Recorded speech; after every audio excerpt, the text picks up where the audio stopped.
It's finally time. I'm so excited. Guess who finally did what they said they were gonna do?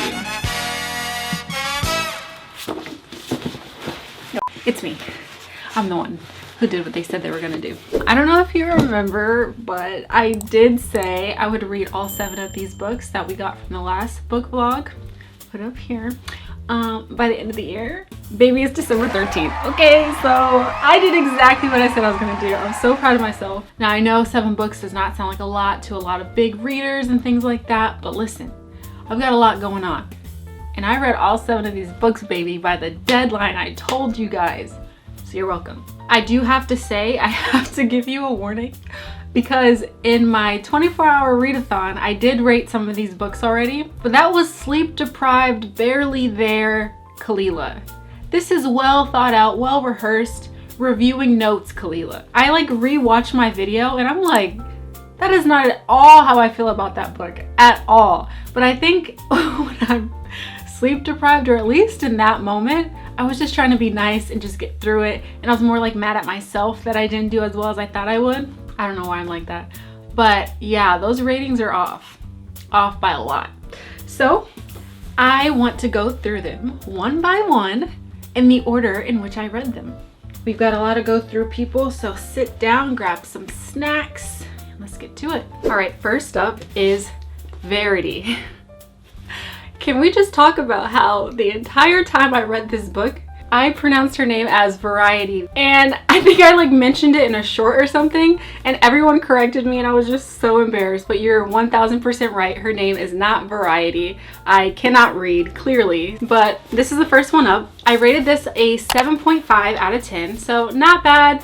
Not that like amazing, it wasn't like a life-changing book, but I liked it because it was a great balance of romance and mystery. So basically the whole storyline is there's a really famous writer, Verity, and she got really sick somehow, and she was writing this series that she needs someone else to finish. So her husband goes to New York City to go find someone else who can write the rest of the series for her, because she can no longer write, move, or anything. She's completely immobile, right? Then this writer, she goes to live with them in their house, like this huge mansion, and she's writing the rest of the series for her. But as she's writing the rest of the series, she finds the manuscript for another book she was writing, and in that manuscript she just talks about her entire life, how she met her husband, and just these horrific ways she thought about her children, how she felt like they snatched away the love of her life, and she was just like a terrible mother in the manuscript, right? So when Lowen discovers the manuscript, she starts reading it, she starts freaking out like, oh my god, this is insane. But during that same time, she's falling in love with Verity's husband. I think his name was Jeremy. Yes, Jeremy. So she's falling in love with him, and he's also falling in love with her, this whole thing, right? So Verity's son is still alive, even though they had 2 daughters who passed away tragically. One had an allergic reaction, passed away. The other one drowned. They deemed both of them as accident, and they just moved forward in that way. So throughout the entire time, weird things start happening in the house, and Lowen gets freaked out. She doesn't understand what's going on, and she believes that Verity is still conscious and she knows what's going on. So there's this whole plot or idea that it's either you think the manuscript was right, or this letter at the end that makes you feel like none of the parts of the manuscript was right. At the end, you're kind of left with this twist, and you got to kind of discern what you think it is. To me, I thought it was very clear, but apparently there's some debate about who was right, what's real, and what's not. So we're gonna break this down. The reasons why you're absolutely wrong if you think that that little letter is correct goes as follows. So said person claimed she only wrote that horrible, horrific manuscript in grave detail because she was trying a new writing scheme, really trying to tap into character, really trying to find this new evil she's never tapped into. She said that she had to take normal events that happened in her life, like meeting the love of her life, having children, and make them really horrific, based on reality though. Right? Right? Right. Why did she chide her baby when she was pregnant in the bathroom? Huh? Why? That little added detail was absolutely unnecessary. Not only unnecessary, but it was absolutely unfathomable. Like, how could you just create that randomly out of your mind? As a mother, it would never even pop in your mind to say some crazy crap like that. And it's not like she had to add that little fact. Because no one was in there. No one saw her. No one knew what she was doing in the bathroom. It's not like she had to create a lie to make it more evil for her story. No, she could have left out that she went to the bathroom, came back, blah, blah, blah, you know? But no, apparently she went in the bathroom and her mind, as a mother, as a loving mother who loves her children so much, she just randomly thought, what if I pretended my kid? No one would think that. No one would say something like that. That's number one. Number two.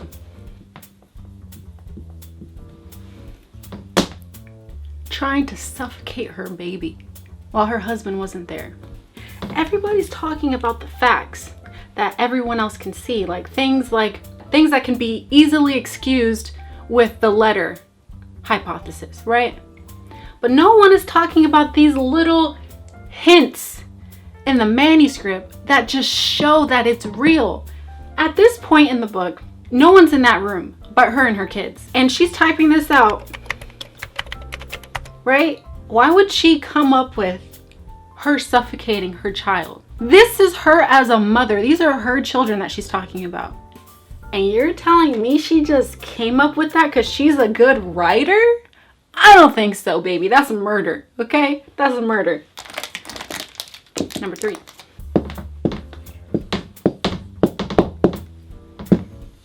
You're telling me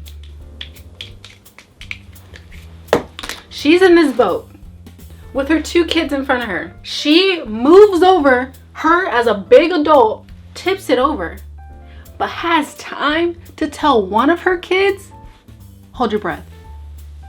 Are you out of your mind? Lock her up. Lock her up. Throw away the keys. She's a crazy woman and she killed her kids. End of debate. Trying to tell me because of one letter, all of a sudden she didn't deserve what happened to her? I would have just been like, oh, well, she's a good liar, it looks like. And we would have been done with that. Because there's just ain't no way she was a murderer, okay?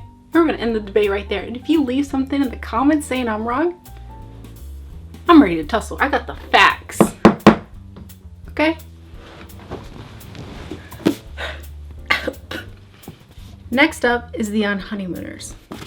I gave this a 6.8 because it was cute, but it was really cheesy, and I was like, it's not a book I'd ever read again. You know what I mean? The only reason why I didn't absolutely love it for what it was is because sometimes the banter was just so not real. Like the way they had the main character talking was so annoying because I'm like, don't nobody talk like this. Nobody talks like this. She could have been such a cute character. I could have loved her so much more if she was real. You know what I mean? Like if she talked like a normal human being. Like some of the things she would say, I'm just like, this is not a sitcom. We're supposed to be fully engaged into these characters. It's supposed to feel like they're real people. You're supposed to see yourself in these people. Or if you can't see yourself in these people, you're supposed to be like completely enthralled in the story. A lot of the times, I don't know if anyone else does this, but a lot of the times I found myself like getting the gist of what the dialogue says and then creating my own like banter between the two. I couldn't just sit well with whatever they said. I was like, okay, well obviously she would say this here if it was realistic, or this is what I would say. So that's how I felt about a lot of it, but I forgot I didn't even give a synopsis. So basically, her name is Olive. She is a twin. Her twin sister gets married, and at the wedding, everyone gets super sick. She's also marrying the brother of the guy that she hates. And my favorite trope, or one of my favorite tropes, is like enemies to lovers type of thing. So I was already like, okay, I'm interested. So because her sister won this honeymoon, they have to stay in the same suite, obviously, and everything is planned out for them. So they have to do a bunch of different excursions, things like that, and slowly but surely they fall in love, of course. And just following that story was really, really cute. Some mishaps happen and they have to pretend to be more lovey-dovey than they thought they would have to, because initially they just thought like, okay, we'll go in together and we'll just never see each other after that. But certain things happen that forces them to have to be together and have to pretend like they're dating.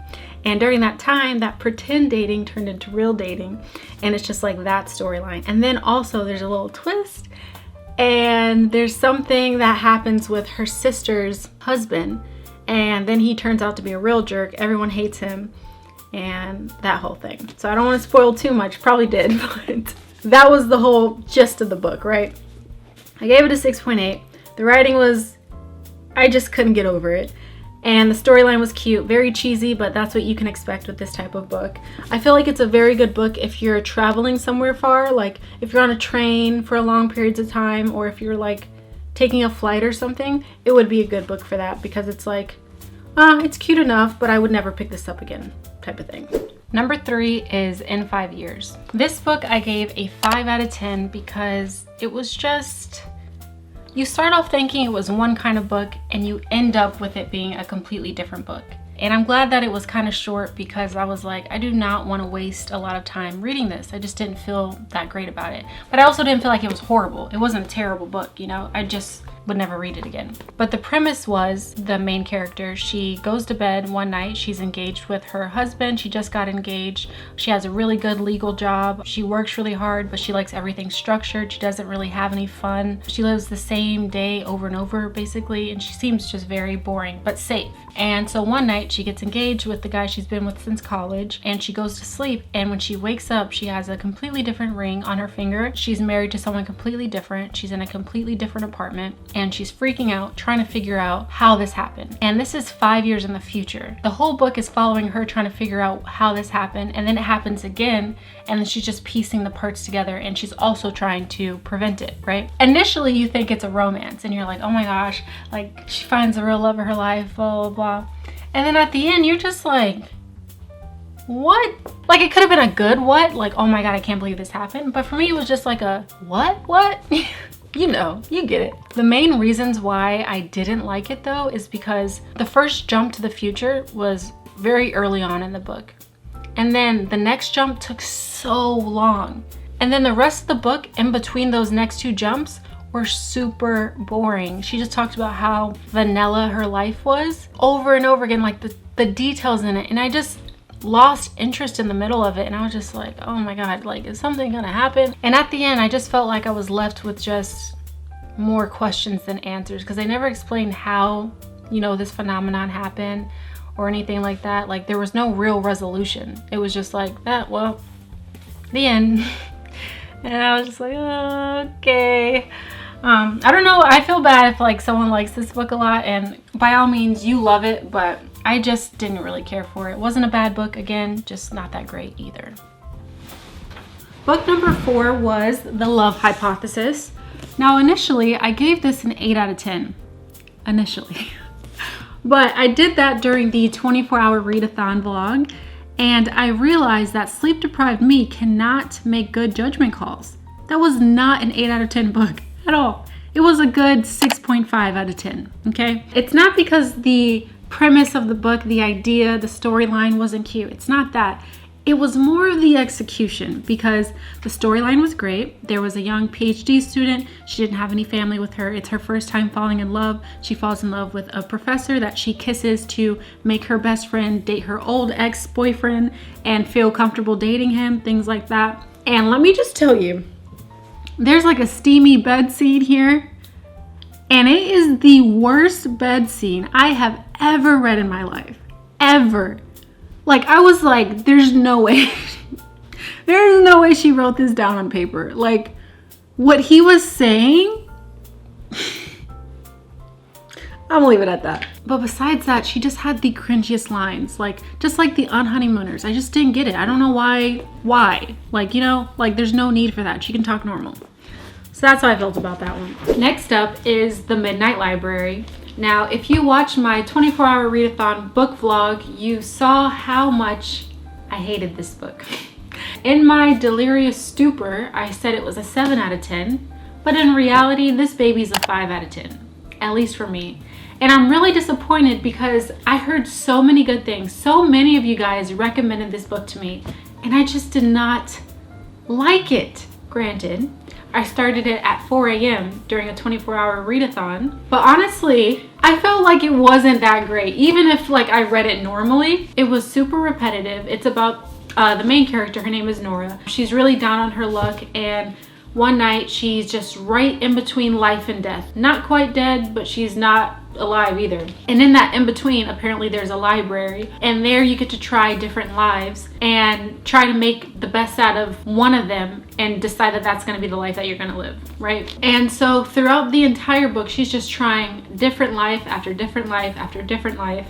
But in each scenario, something is wrong. Like one of her small changes in her life decisions creates a plethora of different effects, and there's different life lessons she learns within each of them. Now the premise, that idea, I love that idea. It sounds so cool. But I don't know, reading it, I just felt like it was so repetitive, and I just didn't like it. I just didn't like it. It wasn't a terrible book though. It was just average, 5 out of 10. You know, I wouldn't read it again. Love the idea, but it was just so painful to get through. It really was. Now at this point of the whole finish these 7 books thing, I was really feeling down on my luck because I was like, wow, we've had a few bad books in a row. Is this gonna get any better? And then came along Song of Achilles. I rated this an 8.3 out of 10. It was such a great story for so many reasons. I think the reason why I truly loved it so much is because of how realistic it was. You know, like everyone always says, oh, I love you so much, I would die for you, right? But these 2 people put their money where their mouth was. It wasn't just a saying to them. They meant it and they felt it. And it was just so real. You know, I felt like because of how many things they had to overcome and couldn't overcome, I felt like it was more real because that's how life is. You can make all the plans you want in life and it doesn't matter. It's gonna go the way it's gonna go. And you can move and decide, you know, how you're going to perceive those things and how you're going to deal with those things. And if the people that you think are going to be by your side are actually going to be by your side through each point. And these 2, they stuck together the whole time, no matter what happened. No matter what happened, they were always there for each other. And that is why, when I finally got to this book, I was like, thank God. Don't get attached to anyone. And that's all I'm going to say. I'm not going to give a synopsis. I'm not going to give a little summary. Just read it. Then, last but not least, A Court of Thorns and Roses. I really enjoyed this one. I gave it an 8.3 out of 10 also. And I think the reason why I enjoyed it so much is because it reminded me a lot of the Hunger Games series, which I read as a kid, and I absolutely loved it. I read all the books, I watched all the movies, I was obsessed with that series. And I feel like it's the same premise with this series. A really strong female lead who has to save her dying family. They're super poor. She has 2 sisters. They don't help her hunt or anything. They're starving every single day. She has to hunt for them every single day. She only has her father there. Her mother died when she was younger, and he doesn't help at all. So she has to provide for her family. She's only 19. She's just trying to figure things out and just basically not die. While she's out in the woods, she has to kill a wolf who's about to kill the deer that she was going to bring home. And that wolf actually turns out to be a fairy in disguise.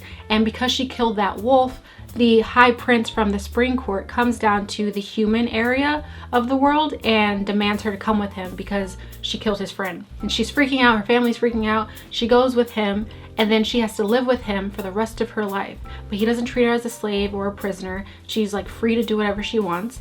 And at first she's really scared of him, doesn't want anything to do with him. But slowly but surely she develops a relationship with him, and then she falls in love with him. And just following that story alone was really cute. But after she discovers that, you know, there's a curse that is over their land and she's trying to help them, trying to protect him, she gets caught and she has to complete a certain number of challenges to save everyone else. And following that just reminded me so much of the Hunger Games. I loved it. It was really cool. I really liked how she wrote it. There were some parts where I was like, I don't know about how I feel about this, or it just wasn't like super amazing for me, but there's nothing that I can pick out in particular where I'm like, ew, I didn't like this chapter, or I don't like this storyline or anything like that. It was really good. I loved it, and I will definitely be picking up the second book. That is all 7. We finished it as we said we would before the end of December, before the end of 2022. Look, I am a woman of my word. I am very proud of myself for at least keeping this. If you enjoyed this as much as I did, please like and subscribe, and down below in the comments let me know which book you like the most. If you disagree with me on anything, let me know. We could fight in the comments, and I'll see you guys in the next book vlog.